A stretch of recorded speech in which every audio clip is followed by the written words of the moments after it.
ಎಂಬತ್ತನೆಯ ಸ್ವಾತಂತ್ರ್ಯೋತ್ಸವದ ಪ್ರಯುಕ್ತ ಮಂಗಳೂರು ವಿಧಾನಸಭಾ ಕ್ಷೇತ್ರದ ತಿರಂಗ ಯಾತ್ರಾ ಸಮಿತಿ ವತಿಯಿಂದ ತೊಕ್ಕೋಟು ಓವರ್ ಬ್ರಿಡ್ಜ್ನಿಂದ ತೊಕ್ಕೋಟು ಕೇಂದ್ರ ಬಸ್ಸು ನಿಲ್ದಾಣದವರೆಗೆ ಬೃಹತ್ ತಿರಂಗ ಯಾತ್ರೆ ನಡೆಯಿತು.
ಬಳಿಕ ನಡೆದ ತಿರಂಗ ಯಾತ್ರೆಯ ಸಭೆಯಲ್ಲಿ ಬಿಜೆಪಿ ಮಂಡಲ ಪ್ರಧಾನ ಕಾರ್ಯದರ್ಶಿ ಮೋಹನ್ ರಾಜ್ ಕೆಆರ್ ಸ್ವಾಗತಿಸಿದರು.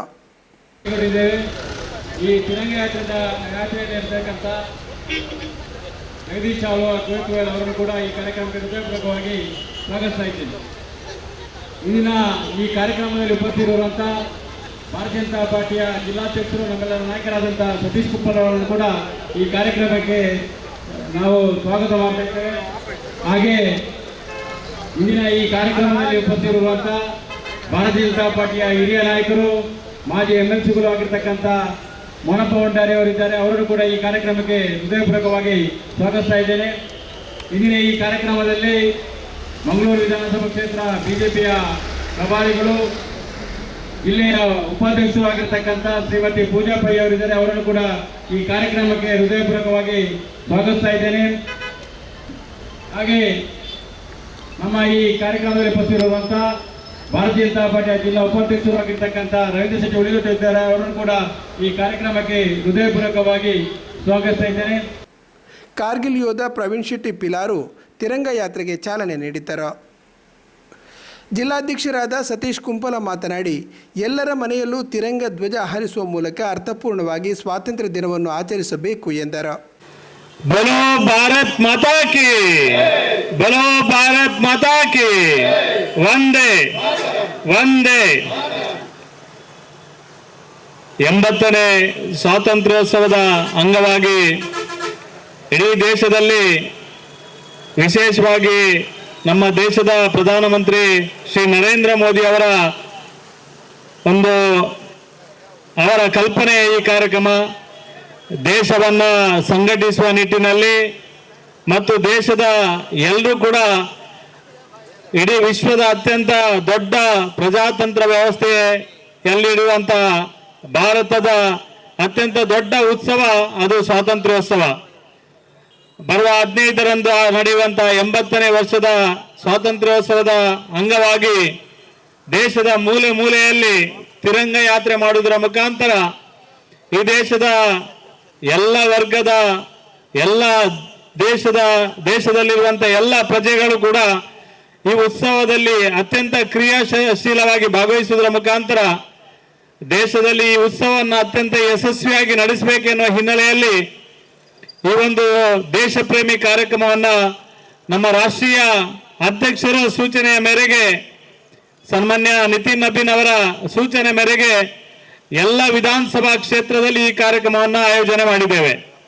ವಿಶೇಷವಾಗಿ ಮೊನ್ನೆ 7ನೇ ತಾರೀಕು ಪುತ್ತೂರಿನಲ್ಲಿ ಅತ್ಯಂತ ಒಳ್ಳೆಯ ರೀತಿಯಲ್ಲಿ ತಿರಂಗ ಯಾತ್ರೆಯನ್ನು ಮಾಡುವುದರ ಮುಖಾಂತರ ಇವತ್ತು ನಮ್ಮ ದಕ್ಷಿಣ ಕನ್ನಡ ಜಿಲ್ಲೆಯ 8 ವಿಧಾನಸಭಾ ಕ್ಷೇತ್ರಗಳಲ್ಲಿ ಕೂಡ ಈ ಒಂದು ತಿರಂಗ ಯಾತ್ರೆಯನ್ನು ಮಾಡುವುದರ ಮುಖಾಂತರ ನಾಡಿದ್ದು 13ನೇ ತಾರೀಕು ಬೆಳಿಗ್ಗೆ ಎಲ್ಲರ ಮನೆಯಲ್ಲಿ ನಮ್ಮ ದೇಶದ ಗೌರವಾನ್ವಿತ ತಿರಂಗ ಧ್ವಜವನ್ನು ಹಾರಿಸುವುದರ ಮುಖಾಂತರ ಇಡೀ ದೇಶದಲ್ಲಿ ಸ್ವಾತಂತ್ರ್ಯೋತ್ಸವವನ್ನು ಒಂದು ಅರ್ಥಪೂರ್ಣವಾಗಿ ಆಚರಣೆ ಮಾಡಬೇಕೆನ್ನುವ ಹಿನ್ನೆಲೆಯಲ್ಲಿ ಇವತ್ತು ಮಂಗಳೂರು ವಿಧಾನಸಭಾ ಕ್ಷೇತ್ರದಲ್ಲಿ ಕೂಡ ಈ ಕಾರ್ಯಕ್ರಮವನ್ನು ಆಯೋಜನೆಯನ್ನು ಮಾಡಿದ್ದಾರೆ.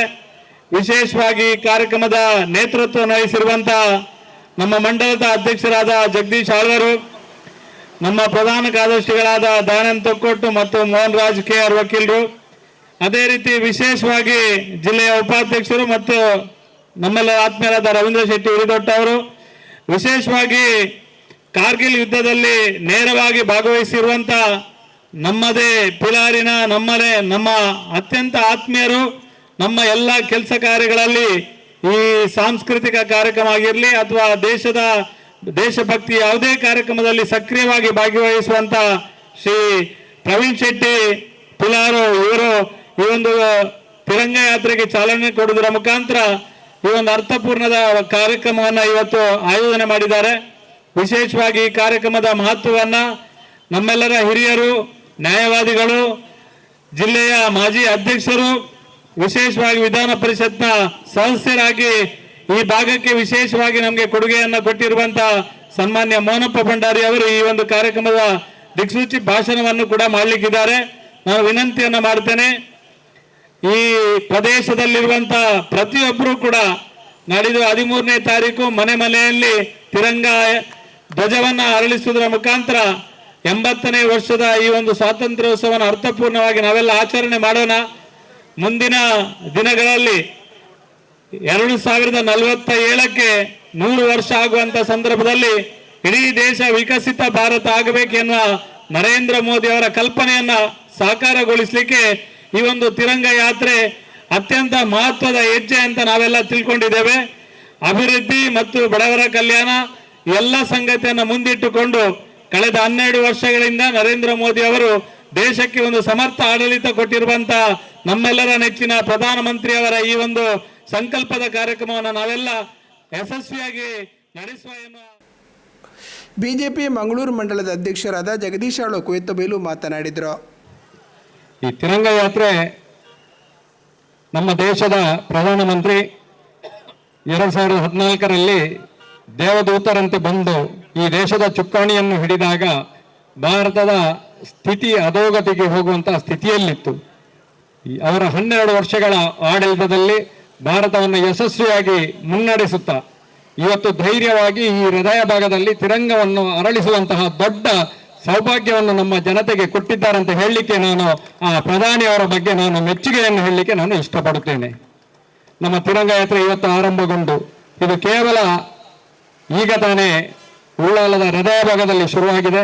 ಮುಂದಕ್ಕೆ ಉಳ್ಳಾಲದ ಪ್ರತಿಯೊಂದು ಭಾಗದಲ್ಲೂ ಈ ತಿರಂಗ ಯಾತ್ರೆ ಯಶಸ್ವಿಯಾಗಿ ನಡೆದು ಪ್ರತಿಯೊಂದು ಜನರ ಮನಸ್ಸಿನಲ್ಲೂ ಮನದಲ್ಲೂ ಎಲ್ಲದರಲ್ಲೂ ಈ ಭಾರತದ ಧ್ವಜದ ಬಗ್ಗೆ ಗೌರವ ಮೂಡುವಂತಹ ಕೆಲಸವನ್ನು ನಾವು ಮಾಡಬೇಕಾಗ್ತದೆ. ಅದೇ ರೀತಿ ಇವತ್ತು ಕೂಡ ಎಲ್ಲರೂ ಬಂದು ಈ ತಿರಂಗ ಯಾತ್ರೆಯನ್ನು ಬಹಳ ವಿಜೃಂಭಣೆಯಿಂದ ಆಚರಿಸಿದ್ದೇವೆ. ಇದೇ ರೀತಿ ನರೇಂದ್ರ ಮೋದಿ ಅವರು 2047ರವರೆಗೆ ಈ ದೇಶದ ಒಂದು ಆಡಳಿತವನ್ನು ನಡೆಸಿದರೆ ಇಡೀ ಪ್ರಪಂಚದಲ್ಲೇ ನಮ್ಮ ಭಾರತದ ಈ ರಾಷ್ಟ್ರಧ್ವಜ ಅರಳುವಂತಹ ದೊಡ್ಡ ಒಂದು ಸನ್ನಿವೇಶ ನಮಗೆ ಬರಲಿದೆ ಅನ್ನುವ ವಿಶ್ವಾಸ ನಮ್ಮೆಲ್ಲರ ಮನಸ್ಸಿನಲ್ಲಿದೆ. ಇಡೀ ವಿಶ್ವದಲ್ಲೇ ನಮ್ಮ ತಿರಂಗ ಧ್ವಜಕ್ಕಿರುವಂತಹ ಗೌರವ ಯಾವ ದೇಶದ ಧ್ವಜಕ್ಕೂ ಇಲ್ಲ ಅಂತ ಹೇಳಲಿಕ್ಕೆ ನಾನು ಹೆಮ್ಮೆಯಿಂದ ಹೇಳಲಿಕ್ಕೆ ಇಚ್ಛೆ ಪಡುತ್ತೇನೆ. ನಾವೆಲ್ಲರೂ ಈ ತಿರಂಗದ ಧ್ವಜದಲ್ಲಿ ಅಡಿಯಲ್ಲಿ ಈ ಭಾರತ ದೇಶವನ್ನು ಮುನ್ನಡೆಸುವಂತ ಕೆಲಸವನ್ನು ಮಾಡುವ ಇವತ್ತಿನ ಯುವ ಪೀಳಿಗೆ ಹಾಗೂ ವಿದ್ಯಾರ್ಥಿಗಳನ್ನು ದೇಶದ ಬಗ್ಗೆ ಗೌರವ ಹುಟ್ಟಿಸುವಂತ ಕೆಲಸವನ್ನು ನಾವೆಲ್ಲರೂ ಮಾಡಬೇಕಾಗಿದ್ದರೆ ಈ ತಿರಂಗ ಯಾತ್ರೆಯು ಅವರಿಗೆ ಸ್ಫೂರ್ತಿಯಾಗಿ ಮುಂದಕ್ಕೆ ಈ ದೇಶದ ಒಂದು ಒಳ್ಳೆಯ ಪ್ರಜೆಗಳಾಗಿ ಬಾಳುವಂತೆ ಆಗುವಲ್ಲಿ ಇದು ಸಹಕಾರಿಯಾಗಲಿ. ಇದು ಹೇಗೆ ಸ್ವಾತಂತ್ರ್ಯವನ್ನು ದೊರಕಿಸಿಕೊಟ್ಟು ನಮ್ಮ ಸ್ವಾತಂತ್ರ್ಯ ಹೋರಾಟಗಾರರು ನಮಗೆ ಸ್ವಾತಂತ್ರ್ಯವನ್ನು ದೊರಕಿಸಿಕೊಟ್ರು, ಅದೇ ರೀತಿ ಅದರ ನಂತರ ಬಂದಂತಹ ನಮ್ಮ ಸೈನ್ಯದವರು ಈ ದೇಶವನ್ನು 1 ಇಂಚು ಹೆಚ್ಚು ಕಡಿಮೆ ಆಗದಂತೆ ಸಂರಕ್ಷಿಸುತ್ತಾ ಇವತ್ತು ನಮ್ಮ ದೇಶವನ್ನು ಕಾಪಾಡುತ್ತಾ ಬಂದಿದ್ದಾರೆ. ಆ ಸೈನ್ಯದವರಿಗೆ ಕೂಡ ನಾವು ಹೃತ್ಪೂರ್ವಕ ಅಭಿನಂದನೆಯನ್ನು ಸಲ್ಲಿಸಿ ಇವತ್ತು ಆಗಮಿಸಿದಂತ ಎಲ್ಲ ರಾಷ್ಟ್ರಭಕ್ತರಿಗೆ ನಮ್ಮ ಮಂಗಳೂರು ಮಂಡಲ ಬಿಜೆಪಿ ವತಿಯಿಂದ ಹೃತ್ಪೂರ್ವಕ ಅಭಿನಂದನೆ. ಕಾರ್ಯಕ್ರಮದಲ್ಲಿ ಮುಖ್ಯ ಅತಿಥಿಯಾಗಿದ್ದ ಮಾಜಿ ವಿಧಾನ ಪರಿಷತ್ತು ಸದಸ್ಯರಾದ ಮೋನಪ್ಪ ಭಂಡಾರಿ ಮಾತನಾಡಿದರು. ದೇಶದ ಸ್ವಾತಂತ್ರ್ಯಕ್ಕಾಗಿ ಅನೇಕರು ತ್ಯಾಗ ಬಲಿದಾನ ಮಾಡಿದ್ದು ಪೋರ್ಚುಗೀಸರನ್ನು ಹಿಮ್ಮೆಟ್ಟಿಸಿದ್ದ ಉಳ್ಳಾಲದ ಕೆಚ್ಚೆದೆಯ ವೀರರಾಣಿ ಅಬ್ಬಕ್ಕಳ ಹೋರಾಟವು ಬಹಳ ಸ್ಮರಣೀಯವಾಗಿದೆ ಎಂದರು. ಜಗತ್ತಿನಲ್ಲಿ ಬಹಳ ದೊಡ್ಡ ಒಂದು ಪ್ರಜಾಪ್ರಭುತ್ವ ರಾಷ್ಟ್ರ ಅಂದರೆ ಅದು ಭಾರತ. ಭಾರತದ ಈ ಪ್ರಜಾಪ್ರಭುತ್ವ ರಾಷ್ಟ್ರ ಆಗಬೇಕಾದ್ರೆ ಹಲವಾರು ಕಷ್ಟ ನಷ್ಟಗಳನ್ನು ಅನುಭವಿಸುವಂತ ನಮ್ಮ ಹಿರಿಯರಿದ್ದಾರೆ. ಆ ಹಿರಿಯರು ಮಾಡಿದ ಫಲವೇ ಇವತ್ತು ನಾವು ಈ ರೀತಿಯಾಗಿ ಈ ತಿರಂಗ ಯಾತ್ರೆಯನ್ನು ಮಾಡಲಿಕ್ಕೆ ಕಾರಣ ಆಗಿದೆ. ಒಂದು ವೇಳೆ ಅವರ ಪರಿಶ್ರಮ ಇಲ್ಲ ಅಂತಾದರೆ, ಅವರ ಹೋರಾಟ ಇಲ್ಲ ಅಂತಾದರೆ ಖಂಡಿತವಾಗಿ ಇವತ್ತು ನಾವು ಭಾರತ ಇಷ್ಟು ದೊಡ್ಡ ಪ್ರಜಾಪ್ರಭುತ್ವವಾಗಿ 2047ನೇ ಇಸ್ವಿಗೆ ಆಗುವಾಗ ಇದು ಜಗತ್ತಿನ ಗುರುವಾಗಿ ಪರಿಣಮಿಸಲಿಕ್ಕೆ ಸಾಧ್ಯ ಆಗ್ತಿಲ್ಲ. ಮೋದಿಯವರ ನೇತೃತ್ವದಲ್ಲಿ ಖಂಡಿತವಾಗಿ 2047ರ ಅವಧಿಗೆ ಖಂಡಿತ ಭಾರತ ಜಗದ್ಗುರು ಆಗುವುದಕ್ಕೆ ಯಾವುದೇ ಸಂಶಯ ಇಲ್ಲ ಅಂತ ಹೇಳಲಿಕ್ಕೆ ನಾನು ಬಹಳ ಸಂತೋಷ ಪಡ್ತಾ ಇದ್ದೇನೆ. ಬಂಧುಗಳೇ, ತಿರಂಗ ಅಂದ್ರೆ ಏನು? ತಿರಂಗ ಅಂದ್ರೆ 3 ಬಣ್ಣಗಳು ಅಂತ. 3 ಬಣ್ಣಗಳು ಯಾವುದಲ್ಲ, ವಿಶೇಷವಾಗಿ ನಮ್ಮ ಈ ಒಂದು ಧ್ವಜದಲ್ಲಿ ಇದು 3 ಬಣ್ಣಗಳನ್ನು ಹೊಂದಿಕೊಂಡಿದೆ. ಒಂದು ಕೇಸರಿ, ಎರಡನೇದು ಬಿಳಿ, ಮೂರನೇದು ಹಸಿರು, ಮಧ್ಯದಲ್ಲಿ ಚಕ್ರ. ಈ 4ಕ್ಕೂ ಬಹಳ ವಿಶೇಷವಾದಂಥ ಒಂದು ಮಹತ್ವ ಇದೆ. ಕೇಸರಿ ಬಣ್ಣ ತ್ಯಾಗಕ್ಕೆ ಹೆಸರುವಾಸಿಯಾದದ್ದು. ತ್ಯಾಗದ ಒಂದು ಮೂಲವೇ ಅದು ಕೇಸರಿ ಬಣ್ಣ. ಕೇಸರಿ ಬಣ್ಣ ತ್ಯಾಗ ಮಾತ್ರ ಅಲ್ಲ, ಸೌಹಾರ್ದತೆಯ ಬಣ್ಣ ಕೂಡ ಆಗಿದೆ. ಅದರೊಟ್ಟಿಗೆ ಎರಡನೇದು ಬಿಳಿ. ಆ ಬಿಳಿ ಬಣ್ಣ ಶಾಂತಿಯ ಸಂಕೇತ. ಮೂರನೇದು ಹಸಿರು, ಯಾವ ರೀತಿಯಲ್ಲಿ ದೇಶ ಬೆಳೆಯಬೇಕು, ಯಾವದು ಪ್ರಗತಿ ಆಗಬೇಕು ಎಂಬುದಕ್ಕೆ ಸಂಕೇತವಾಗಿ ಹಸಿರು ಬಣ್ಣ. ಈ ಹಸಿರು ಬಗ್ಗೆ ಕಾರಣ ನಮ್ಮ ಹಿರಿಯರು ಬಹಳ ಆಲೋಚನೆ ಮಾಡಿದ್ದಾರೆ ಕಾಣುತ್ತೆ. ಯಾಕಂದರೆ ಭಾರತ ಒಂದು ಕೃಷಿ ಪ್ರಧಾನವಾದಂಥ ರಾಷ್ಟ್ರ. ಕೃಷಿ ಪ್ರಧಾನ ರಾಷ್ಟ್ರದಲ್ಲಿ ಯಾವುದು ಆದ್ಯತೆ ಇರಬೇಕೆಂಬುದನ್ನು ಚಿಂತನೆ ಮಾಡುವ ಮೂಲಕ ಹಸಿರು ಬಣ್ಣವನ್ನು ಈ ರಾಷ್ಟ್ರಧ್ವಜಕ್ಕೆ ಕೊಟ್ಟಿದ್ದಾರೆ. ತ್ಯಾಗ, ಶಾಂತಿ ಹಾಗೂ ಪ್ರಗತಿಯ 3 ಸಂಕೇತವಾಗಿ ಇರುವಂತಹ ಈ ಧ್ವಜ. ಅದರೊಟ್ಟಿಗೆ ಮಧ್ಯದಲ್ಲಿ ಚಕ್ರ. ಯಾವುದು ಚಕ್ರ? ಅಶೋಕ ಚಕ್ರ ಅಂತ ಹೇಳ್ತಾರೆ. ಅಶೋಕ ಒಂದು ಕಾಲದಲ್ಲಿ ನಮ್ಮ ಈ ದೇಶವನ್ನು ಆಳಿದ ರಾಜರಲ್ಲಿ ಅತಿ ಶ್ರೇಷ್ಠವಾದವನು. ಅವನ ಕಡೆಗೆ ಯುದ್ಧ ಮಾಡಿ ಬೇಸರಗೊಂಡು ಗೆದ್ದ ನಂತರ ಶಾಂತಿಯ ಸಂಸ್ಥಾನವನ್ನು ಸ್ಥಾಪನೆ ಮಾಡ್ತಾನೆ. ಅವನ ಚಕ್ರವೇ ನಮ್ಮ ಈ ಧ್ವಜದಲ್ಲಿರುವಂಥ ಚಕ್ರ. 43 ಸರಿಗೆಗಳಿದೆ ಅದರಲ್ಲಿ. ಆ ರೀತಿಯ ಸರಳುಗಳಿಂದ ಕೂಡಿದಂಥ ಚಕ್ರ ಈ ದೇಶದ ಚಕ್ರ. ಎಂದು ದೇಶ ಯಾವ ರೀತಿಯಲ್ಲಿ ತಿರುಗಾಡುತ್ತಾ ಇದೆ, ಯಾವ ದೇಶದ ಜನತೆ ಯಾವ ರೀತಿಯಲ್ಲಿ ಮಾನಸಿಕವಾಗಿ ಬೆಳೀತಾ ಇದ್ದಾರೆ, ಆ ಚಕ್ರ ತಿರುಗಿದಾಗೆ ಈ ದೇಶದ ಜನತೆ ಬೆಳೀತಾ ಇದೆ ಎಂಬುದನ್ನು ಇದು ಸ್ಪಷ್ಟವಾಗಿ ಸೂಚಿಸ್ತಾ ಇದೆ. ಅದಕ್ಕೆ ವಿಶೇಷ ಇದೆ. ಈ ತ್ರಿವರ್ಣ ಧ್ವಜವನ್ನು ಕಂಡು ಹಿಡಿದವರು 1921ರಲ್ಲಿ ಮಹಾತ್ಮ ಗಾಂಧಿಯವರು ಹೇಳಿದರು, ನಮ್ಮ ಈ ದೇಶಕ್ಕೆ ಸ್ವಾತಂತ್ರ್ಯ ಸಿಕ್ಕಿದಾಗ ನಮಗೊಂದು ಒಳ್ಳೆಯ ಧ್ವಜ ಆಗಬೇಕು ಎಂಬುದಾಗಿ. ಅದಕ್ಕೆ ಅವರೊಂದು ಪ್ರಾರಂಭನೂ ಮಾಡಿದರು. ಅವರ ಏನು ಚರಕ, ಆ ಚರಕವನ್ನು ಆ ರೀತಿಯ ಚಕ್ರವನ್ನು ಮಾಡಿಕೊಂಡು ಅದನ್ನು ದೇಶದ ಧ್ವಜದ ಮುಖ್ಯ ಭಾಗವಾಗಿ ಒಂದು ಆಲೋಚನೆ ಮಾಡಿದರು. ಅವರ ಆಲೋಚನೆಯನ್ನು ಕೂಡ ಸೇರಿಸಿಕೊಂಡು ಈ ಧ್ವಜವನ್ನು ಮಾಡಿದೆ. ಇದನ್ನು ಸ್ಥಾಪನೆ ಮಾಡಿದವರು ಅಥವಾ ಈ ಧ್ವಜವನ್ನು ಪ್ರಾರಂಭ ಮಾಡಿದವರು ಅಥವಾ ರಚನೆ ಮಾಡಿದವರು ಆಂಧ್ರ ಪ್ರದೇಶದ ಬಂಗಾಳಿ ಎಂಬ ಪ್ರದೇಶದ ವೆಂಕಯ್ಯ ಎಂಬವರು. ಅವರ ಆ ತಲೆ ಎಷ್ಟು ಆಲೋಚನೆ ಮಾಡಿದ್ದು ನೋಡಿ. ನಮ್ಮ ಹಿರಿಯರ ವ್ಯಕ್ತಿಯ ತಲೆ ಎಷ್ಟು ಮುಂದೆ ಹೋಗಿದೆ, ಎಷ್ಟು ಪ್ರಭಾವಿಯಾಗಿತ್ತು, ನಮ್ಮ ದೇಶ ಮುಂದೆ ಹೇಗಿರಬೇಕು, ನಮ್ಮ ಬಣ್ಣದ ಬಗ್ಗೆ ಆಲೋಚನೆ ಮಾಡುವ ಮೂಲಕ ಅವರು ಈ ಒಂದು ಧ್ವಜವನ್ನು ಕೊಟ್ಟಿದ್ದಾರೆ. 1991ರಲ್ಲಿ ಅದರ ರಚನೆ ಆಗುತ್ತೆ. ಆದರೆ 1947 ಜುಲೈವರೆಗೆ ಅದರ ಪ್ರತಿಷ್ಠಾಪನೆ ಆಗಿರಲಿಲ್ಲ. 1947 ಜುಲೈ 20 ತಾರೀಕಿನಂದು ಇದರ ಅಧಿಕೃತ ಘೋಷಣೆ ಆಗುತ್ತೆ ನಮ್ಮ ಸ್ವಾತಂತ್ರ್ಯ ಸಿಕ್ಕಿದ ನಂತರ. ಅಂತೂ ಈ ರೀತಿಯ ತಿರಂಗವನ್ನು ಅಥವಾ ಈ ಒಂದು ರೀತಿಯ 3 ಬಣ್ಣದ ಧ್ವಜವನ್ನು ಭಾರತ ಮಾತ್ರ ಒಂದೇ. ಯಾವುದೇ ದೇಶದಲ್ಲಿ ಈ ರೀತಿಯ ಧ್ವಜ ಇಲ್ಲ. ನೀವು ನೋಡಿದ್ರೆ ಎಲ್ಲಿಯಾದರೂ ನೋಡ್ಲಿಕ್ಕೆ ಸಾಧ್ಯನೇ ಇಲ್ಲ. ಈ ರೀತಿಯ ಧ್ವಜಗಳು ಇರಲಿಕ್ಕೆ ಅದು ಸಾಧ್ಯ ಇಲ್ಲ. ಅದು ಭಾರತದ ಧ್ವಜ. ಭಾರತದ ಧ್ವಜ ಎಲ್ಲಿ ಬೇಕಾದ್ರೆ ಇದ್ರೆ ಅದರ ಕೂಡಲೇ ನಮಗೆ ಹೆಮ್ಮೆ ಆಗ್ತಾ ಇದೆ. ಯಾವುದೇ ಕಾರ್ಯಕ್ರಮ ಆಗಲಿ, ಯಾವುದೇ ವ್ಯವಸ್ಥೆಗಳಾಗಲಿ, ಯಾವುದೇ ಒಂದು ಪಂದ್ಯಾಟ ಆಗಲಿ, ಅಲ್ಲಿ ತ್ರಿವರ್ಣ ಧ್ವಜವನ್ನು ಹಾರಿಸುವಂಥದ್ದು ನಮ್ಮ ಕಟ್ಟುನಿಟ್ಟಿನ ಕ್ರಮ. ತ್ರಿರಂಗ ಧ್ವಜ ಭಾರತದ ಪ್ರತಿಯೊಬ್ಬರ ಒಂದು ವ್ಯವಸ್ಥೆಯನ್ನು ಸೇರಿಸಿಕೊಳ್ಳುವಂಥದ್ದು. ತಿರಂಗ ಈ ಧ್ವಜದ ಮೂಲ ಜನರಲ್ಲಿ ದೇಶಭಕ್ತಿಯನ್ನು ಮೂಡಿಸೋದು. ಒಂದು ಸಿದ್ಧಾಂತ ಬೇಕು, ಆ ಸಿದ್ಧಾಂತವನ್ನು ನಿರೂಪಣೆ ಮಾಡುವಂಥದ್ದೇ ಈ ರಾಷ್ಟ್ರ ಧ್ವಜ. ಆ ಸಿದ್ಧಾಂತವನ್ನು ಮೂಡಿಸುವ ಮೂಲಕ ದೇಶದಲ್ಲಿ ಯುವ ಜನರಲ್ಲಿ, ಸಾರ್ವಜನಿಕರಲ್ಲಿ ದೇಶಭಕ್ತಿಯನ್ನು ಮೂಡಿಸಿ ಇದು ನನ್ನ ಭಾರತ, ನಾನು ಹುಟ್ಟಿದ ಭೂಮಿ, ನನ್ನ ತಾಯಿ ಎಂಬಂಥ ಭಾವನೆ ಬೆಳೆಯಲಿಕ್ಕೆ ಕಾರಣವೇ ಈ ಮೂಲ ಧ್ವಜ. ಇದರ ಮೂಲ ಉದ್ದೇಶ. ಎರಡನೇದು ನಮ್ಮ ಸ್ವಾತಂತ್ರ್ಯ ಸಂಗ್ರಾಮ. ನಾನು ಆಗಲೇ ಹೇಳಿದೆ, ಸ್ವಾತಂತ್ರ್ಯ ಸಂಗ್ರಾಮದಲ್ಲಿ ನಮ್ಮ ಹಿರಿಯರು ಹೋರಾಟವನ್ನು ಮಾಡಿದರು. ಆ ಹೋರಾಟದ ಫಲವಾಗಿ ನಮಗೆ ಸ್ವಾತಂತ್ರ್ಯ ಸಿಕ್ಕಿತು. ಈ ದೇಶವನ್ನು ಯಾರ್ಯಾರೋ ಬಂದು ಖುಷಿ ಬಂದಂತೆ ಆಡಲಿಕ್ಕೆ ಶುರು ಮಾಡಿದರು. ಅದು ಡಚ್ಚರ್ ಇರ್ಬೋದು, ಫ್ರೆಂಚರ್ ಇರ್ಬೋದು, ಅದರೊಟ್ಟಿಗೆ ಮುಸ್ಲಿಮರು ಇರ್ಬೋದು, ತುಘಲಕ್ ಇರ್ಬೋದು, ಮುಘಲ್ ಇರ್ಬೋದು, ಹಾಗೇನೆ ಗಜನಿ ಇರ್ಬೋದು, ಇಬ್ರಾಹಿಂ ಲೋಡಿ ಇರ್ಬೋದು. ಈ ರೀತಿಯ ಹಲವಾರು ಜನರು ಆಡಿ ತುಂಡು ದೇಶವನ್ನು ಮಾಡಿದರು. ಆದರೆ ಬ್ರಿಟಿಷರ ನಂತರ ಎಲ್ಲವನ್ನ ಮುಗಿಸಿ ನಾವೇ ಶ್ರೇಷ್ಠರು ಎಂಬಂಥ ರೀತಿಯಲ್ಲಿ ಹಲವಾರು ವರ್ಷಗಳು ಕಾಡಿದರು. ಇದನ್ನು ಸಹಿಸಲಾಗದ ಭಾರತ ಯಾವಾಗಲೂ ಅಡಿಯಾಲಾಗಿ ಬದುಕುವ ದೇಶ ಅಲ್ಲ. ಈ ದೇಶದ ಜನರು ನಾನೊಬ್ಬ ಸ್ವತಂತ್ರ ವ್ಯಕ್ತಿ ಎಂಬುದನ್ನೇ ತಿಳ್ಕೊಂಡು ಬದುಕಿದವರು ನಮ್ಮ ಹಿರಿಯರೆಲ್ಲ. ನೀವೆಲ್ಲ ಕೇಳ್ಬೋದು, ನಮ್ಮ ಹಿರಿಯರು ಸ್ವತಂತ್ರತ್ವವನ್ನು, ಸ್ವಾತಂತ್ರ್ಯ ವ್ಯವಸ್ಥೆಯನ್ನು ಹೊಂದಿಕೊಂಡು ಬದುಕಿದರು ನಮ್ಮ ಹಿರಿಯರು. ಅದೇ ರೀತಿಯ ಸ್ವಾತಂತ್ರ್ಯವನ್ನು ನಾವು ಪಡಿಬೇಕು. ಇದು ನಮ್ಮದಾಗಬೇಕು, ನಮ್ಮ ದೇಶ. ಇದು ಯಾರು ಅಡಿಯಲಾಗಿ ಬದುಕಕ್ಕೆ ಸಾಧ್ಯ ಇಲ್ಲ. ಅನ್ನೋ ಕಾರಣಕ್ಕೆ ಬೇಕಾಗಿ ಮಹಾತ್ಮ ಗಾಂಧೀಜಿಯವರು, ನೆಹರು ಆಗಿರ್ಬೋದು, ಸುಭಾಷ್ ಚಂದ್ರ ಆಗಿರ್ಬೋದು, ರಾಜಗೋಪಾಲ್ ಆಚಾರ್ಯ ಆಗಿರ್ಬೋದು, ಹಾಗೇನೆ ತುಂಬ ಜನರು, ವೀರ ಸಾವರ್ಕರ್ ಆಗಿರ್ಬೋದು, ಸುಭಾಷ್ ಚಂದ್ರ ಬೋಸ್ ಆಗಿರ್ಬೋದು, ವಿವೇಕಾನಂದ ಸ್ವಾಮಿ ಅವರು ಎಲ್ಲರೂ ಈ ದೇಶದ ಹೋರಾಟಕ್ಕೆ ಸ್ವಾತಂತ್ರ್ಯ ಬರೋದು. ಅದರೊಟ್ಟಿಗೆ ಉಳ್ಳಾಳದ ರಾಣಿ, ಉಳ್ಳಾಳ ಕೂಡ ಹಿಂದೆ ಉಳಿದಿಲ್ಲ. ಬಹಳ ಸಂತೋಷ ಆಗ್ತಾ ಇದೆ. ಉಳ್ಳಾಳದ ರಾಣಿಯ ನೇತೃತ್ವದಲ್ಲಿ ಪೋರ್ಚುಗೀಸನ್ನು ಇಲ್ಲಿಂದ ಓಡಿಸುವಂತಹ ಕೆಲಸವನ್ನು ಮಾಡಿದರೆ ಅದು ಆ ಕೀರ್ತಿ ಉಳ್ಳಾಳಕ್ಕೆ ಸೇರ್ತದೆ. ಉಳ್ಳಾಳ ರಾಣಿಯ ಪಕ್ಕ ಮಾಡಿದ ಕೆಲಸ ಅಂತ ಒಂದು ವ್ಯವಸ್ಥೆ. ಅದರೊಟ್ಟಿಗೆ ಉತ್ತರ ಭಾಗದಲ್ಲಿ ರಾಣಿ ಚೆನ್ನಮ್ಮ, ಕರ್ನಾಟಕ ಭಾಗದಲ್ಲಿ ರಾಣಿ ಚೆನ್ನಮ್ಮ ಇಂಗ್ಲಿಷರನ್ನ ವಿರುದ್ಧ ಎದುರು ಕಟ್ಟಿಕೊಂಡು ಹೋರಾಟ ಮಾಡುವ ಮೂಲಕ ನನ್ನ ದೇಶ ಎಂಬುದನ್ನು ಸಾರಿ ಹೇಳುವಂತ ಕೆಲಸವನ್ನು ಮಾಡಿದರೆ ಅದು ವೀರರಾಣಿ. ಅಂತ ಒಂದು ರೀತಿಯ ವ್ಯವಸ್ಥೆಗಳನ್ನು ನಮ್ಮ ಹಿರಿಯರು ಮಾಡಿದ್ದಾರೆ. ಅದನ್ನು ನೆನಪಿಸಿಕೊಳ್ಳಿಕ್ಕೆ ಆ ಹಿಂದೆ ಮಾಡಿದ ಕೆಲಸವನ್ನು ನೆನೆಸಿಕೊಳ್ಳಲಿಕ್ಕೆ ಈ ಒಂದು ತಿರಂಗ ಯಾತ್ರೆಯನ್ನು ಮಾಡಿದ್ದಾರೆ ಈ ದೇಶದ ಪ್ರಧಾನಿಯವರು.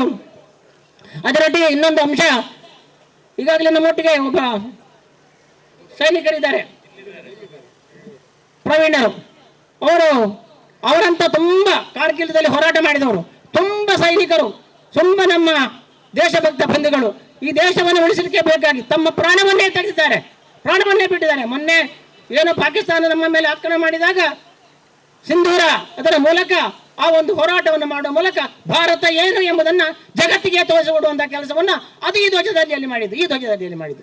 ಅಂತ ಕೆಲಸವನ್ನ ಇವತ್ತು ಮಾಡಿದಂತಹ ಸೈನಿಕರ ಗೌರವ ಕೊಡುವಂಥದ್ದು, ಅವರನ್ನು ಸ್ಮರಣೆ ಮಾಡುವಂಥದ್ದು. ಇವತ್ತು ನಾವು ಈ ಒಂದು ಕಾರ್ಯಕ್ರಮವನ್ನು ಪ್ರಾರಂಭ ಮಾಡುವಾಗಲೂ ಕೂಡ ಸೈನಿಕರ ಅವರ ಮೂಲಕ ನಾವು ಇದನ್ನು ಉದ್ಘಾಟನೆ ಮಾಡುವಂಥ ಕೆಲಸ ಮಾಡಿದ್ದೀನಿ. ಅಂತ ಒಂದು ವ್ಯವಸ್ಥೆ ನಾವು ಇವತ್ತು ಮಾಡಿಕೊಂಡು ಕೊಡುವಂಥ ಕೆಲಸ ಇದು ಈ ತಿರಂಗದ ವಿಶೇಷತೆ. ಅದಲ್ಲದೆ ಬೇರೆ ಬೇರೆ ಕಾರ್ಯಕ್ರಮಗಳು ನರೇಂದ್ರ ಮೋದಿಯವರು ಬಹಳ ವ್ಯವಸ್ಥಿತವಾಗಿ ಈ ಧ್ವಜ ಎಲ್ಲ ಸಂದರ್ಭದಲ್ಲಿ ಹಾರಾಟ ಮಾಡಲಿಕ್ಕೆ ಸಾಧ್ಯ ಇಲ್ಲ ಆಗಿತ್ತು. 2002ರ ಅನುಷ್ಠಾನ ಪ್ರಕಾರ ಅದು ಒಂದು ಲಿಮಿಟೇಷನ್ ಇತ್ತು ಅದಕ್ಕೆ. ಆದರೆ 2022ರಲ್ಲಿ ನರೇಂದ್ರ ಮೋದಿ ಸರ್ಕಾರ ಬಂದ ನಂತರ ಧ್ವಜ ಹೇಗಿರಬೇಕು, ಯಾವ ರೀತಿ ಇರಬೇಕು, ಅದಕ್ಕೆ ಧ್ವಜ ಸಂಹಿತೆಯನ್ನು ಪ್ರಾರಂಭ ಮಾಡುವಂಥ ಕೆಲಸವನ್ನು ಮಾಡಿದರು. ಆ ಪ್ರಕಾರ ಈ ಧ್ವಜವನ್ನು ಹಗಲು ರಾತ್ರಿ ಹಾರಾಡಬಹುದು ಎಂಬಂಥ ಒಂದು ನಿರ್ದಿಷ್ಟ ನಿಯಮಕ್ಕೆ ಒಂದು ಚಾಲನೆ ಕೊಡುವಂಥ ಕೆಲಸವನ್ನು ನರೇಂದ್ರ ಮೋದಿಯವರು ಮಾಡಿದರು. ಇವತ್ತು ತಿರಂಗಾ ಯಾತ್ರೆ 13ರಿಂದ 15ರವರೆಗೆ ಆಗಸ್ಟ್ 2ರಿಂದ ಈ ಒಂದು ಕಾರ್ಯಕ್ರಮ ಪ್ರಾರಂಭ ಮಾಡಬೇಕು. ಆ ಮೂಲಕ ಪ್ರತಿಯೊಂದು ಮನೆಯಲ್ಲಿ ಹರ್ ಘರ್ ಮೇ ತಿರಂಗ ಅಂತೇಳಿ ಒಂದು ವಾಕ್ಯವನ್ನು ಮಾಡಿದರು. ಆ ವಾಕ್ಯದ ಮೂಲಕ ಯಾಕಿದೆ ಅಂತಂದರೆ ನಮ್ಮ ದೇಶ ಧ್ವಜ ಎಂಬ ಒಂದು ಪ್ರತಿಯೊಬ್ಬರಿಗೆ ತಿಳಿಬೇಕು. ಅದರ ಬಣ್ಣ ಯಾವುದು, ಅದು ಏನು, ಅದರ ವಿಶೇಷ ಏನು ಎಂಬುದನ್ನು ತಿಳಿದುಕೊಳ್ಳಬೇಕಾಗಿ ಈ ಒಂದು ತಿರಂಗ ಯಾತ್ರೆಯನ್ನು ಮಾಡುವಂಥ ಕೆಲಸವನ್ನು ಮೋದಿ ಮಾಡಿದ್ದಾರೆ. ಬಿಜೆಪಿ ಜಿಲ್ಲಾ ಉಪಾಧ್ಯಕ್ಷರಾದ ಕೆ ರವೀಂದ್ರ ಶೆಟ್ಟಿ ಉಳಿದೊಟ್ಟು, ಪೂಜಾ ಪೈ, ಕಾರ್ಯದರ್ಶಿ ಧನಲಕ್ಷ್ಮಿ ಗಟ್ಟಿ, ಜಿಲ್ಲಾ ಹಿಂದುಳಿದ ವರ್ಗಗಳ ಮೋರ್ಚಾದ ಅಧ್ಯಕ್ಷ ಮಹೇಶ್ ಜೋಗಿ, ಯುವ ಮೋರ್ಚಾ ಜಿಲ್ಲಾ ಉಪಾಧ್ಯಕ್ಷರಾದ ನಿಶಾನ್ ಪೂಜಾರಿ, ಕ್ಷೇತ್ರಾಧ್ಯಕ್ಷರಾದ ಮುರಳಿ ಕೊಣಾಜೆ, ಸೋಮೇಶ್ವರ ಪುರಸಭಾ ಉಪಾಧ್ಯಕ್ಷರಾದ ರವಿಶಂಕರ ಸೋಮೇಶ್ವರ, ಮಹಿಳಾ ಮೋರ್ಚಾ ಮಂಡಲಾಧ್ಯಕ್ಷೆ ಮಾಧವಿ ಉಳ್ಳಾಲ್, ಕೋಟೆಕಾರು ಪಟ್ಟಣ ಪಂಚಾಯತ್ ಅಧ್ಯಕ್ಷೆ ದಿವ್ಯಾ ಶೆಟ್ಟಿ, ಬಿಜೆಪಿ ಜಿಲ್ಲಾ ಕಾರ್ಯಕಾರಿಣಿ ಸದಸ್ಯರಾದ ಹರೀಶ್ ಅಂಬಲಮಗರು, ಮುಖಂಡರಾದ ಚಂದ್ರಶೇಖರ ಬುಚ್ಚಿಲ್, ರವಿ ರೈ ಪಜೀರು, ಯಶವಂತ ಅಮೀನ್, ಜಯಶ್ರೀ ಕರ್ಕೇರ ಉಪಸ್ಥಿತರಿದ್ದರು. ದಯಾನಂದ ತೊಕ್ಕೋಟು ಕೊನೆಯಲ್ಲಿ ವಂದಿಸಿದರು.